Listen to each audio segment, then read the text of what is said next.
So just as a quick introduction, we're going to have both our Managing Director of SCA Airport, Lance Little, who will be speaking for us today, as well as Greg Hocko from the TSA, our Federal Security Director. So this will be an update. We're going to highlight to folks what we've been doing for preparations and updates for ahead of the Labor Day holiday, and some travel tips for travelers that are coming in through the airport. So I'll introduce to you Lance Little, Managing Director of SCA Airport. Thank you, Perry. As Perry said, I'm Lance Little, Aviation Managing Director here at SCA, spelled Lyttle. Thank you all for being here today.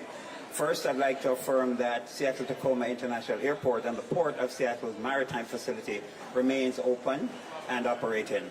Our teams are working around the clock to ensure everyone who uses our gateways can reach their destination safely and efficiently.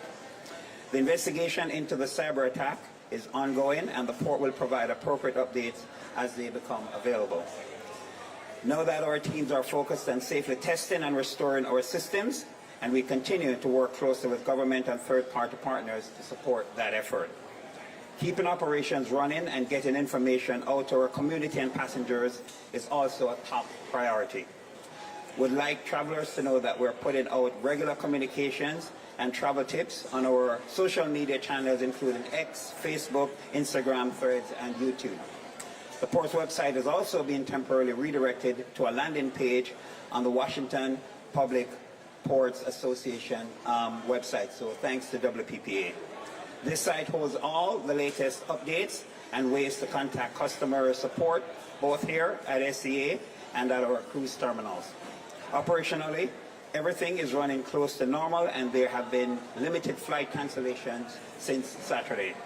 SCA was able to bring the baggage sorting operations back online earlier this week and is making strong progress on fully restoring all baggage systems. Thanks to our partners at TSA and CBP, we are seeing normal operations at our security checkpoints and our international arrivals. The biggest impact to passengers has been for those flying internationally and low-volume carriers. These carriers are not able to access our common use online systems during the outage, and may still be utilizing manual written boarding passes and luggage checks. This has caused some longer lines for their customers. However, one step we're taking this morning is working with our airline partners to start the process of turning on and testing systems for our common use carriers. Some airlines have brought in their own equipment to help speed up ticketing and bag check processing, and we're helping finding additional workarounds. The most apparent thing that passengers will probably notice is that our flight and baggage display boards around the airport are still down. I'd like to thank the hundreds of employees from across the port for stepping up to assist passengers and help people navigate some of these challenges. Also, thank to those who are managing and facilitating the response to the incident and our operations.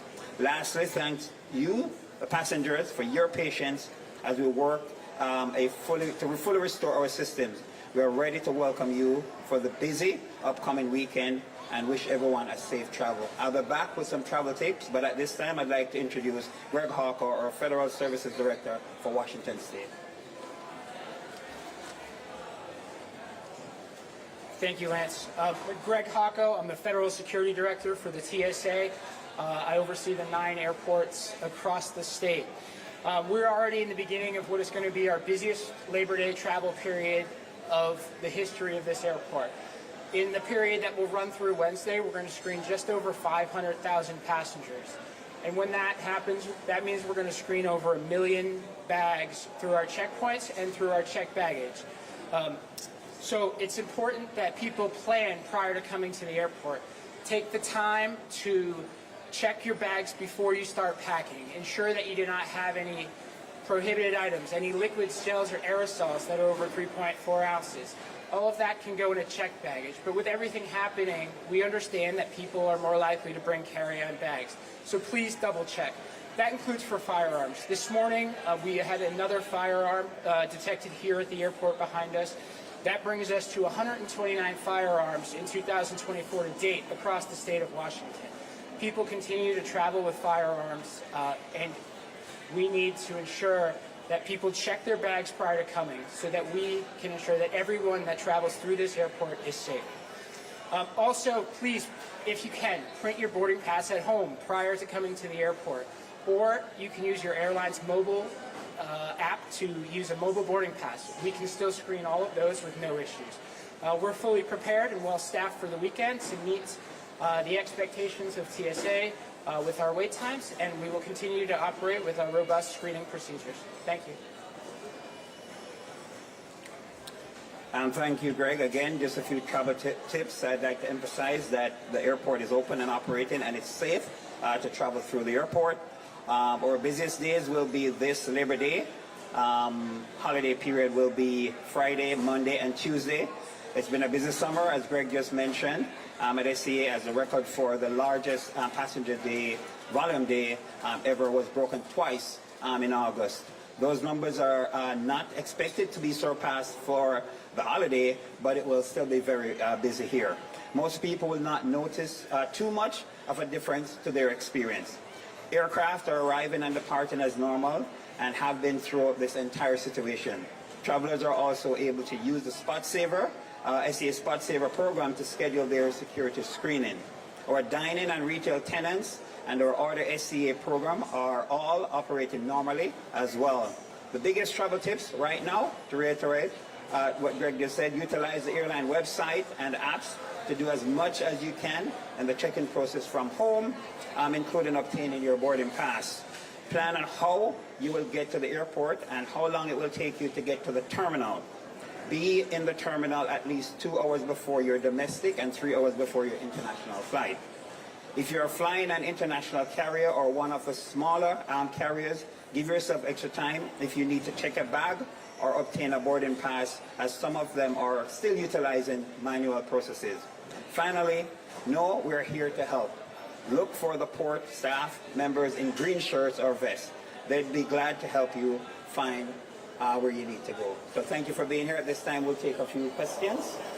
Do you have any? Is there an update on the cyber attack? Yeah, it's still an active investigation, and we'll provide information as appropriate. Is there a timeline of like when there might be an update from that investigation? As it's appropriate, as soon as we get information that we think is appropriate to share with the public, then we'll do that. How is the cyber attack affecting the Port of Seattle Police and Fire Department? Has that been affecting them at all? Not at all. The police department has been supporting us just like they have normally done. You'll see, especially where we have congestions in the ticketing area, you'll see strong police presence as always. Should travelers be concerned about their personal private information at all in regards to the cyber attack? Not that I'm aware of. Are you satisfied with the capacity as far as the efficiency of getting people on their flights on time? Oh yes, we have had very few cancellations here at the airport. We have had some delays, but delays are normal, especially during these busy times. Now, as far as the capacity, will all checkpoints be open during Oh the yes, weekend? Greg, you want to speak to that? Yes, thank you. All checkpoints have remained open throughout. None of the TSA's operational capabilities or equipment was affected, and we've continued to screen record volumes for summer, including almost 73,000 this past Sunday, which we'll do again this weekend. There'll be no capacity issues with checkpoints. Now, as far as employees and workers here, it's been my experience in the past that we didn't have enough here, so that caused delays and shortages. Do we have enough staff, people working here, to support the people and make sure this airport runs properly? Yes, absolutely. We are fully staffed to our allocation.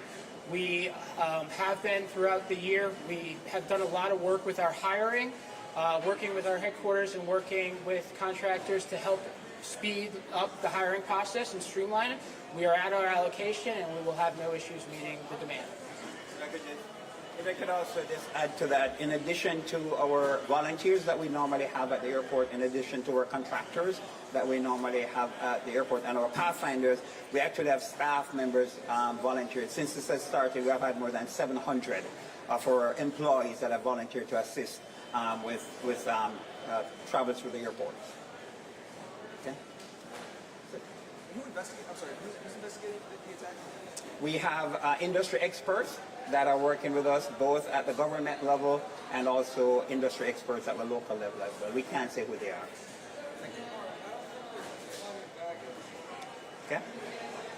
Anything else? All good? Thanks, everybody. Okay, thanks everyone. Appreciate it. Thanks, Lance, Greg. Appreciate it.